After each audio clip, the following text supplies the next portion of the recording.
this is Moquel again from Moquel Porcelain. Today we're going to be talking about using porcelain over the existing countertop. There is no need to remove your existing granite countertop. We're going to do all the prepare and show you exactly how we're going to be doing the installation.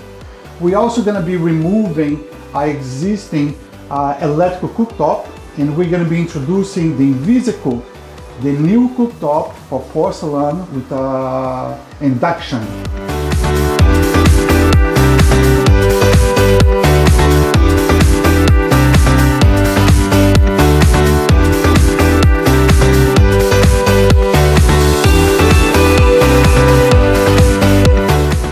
Invisicook, the new trend for kitchen.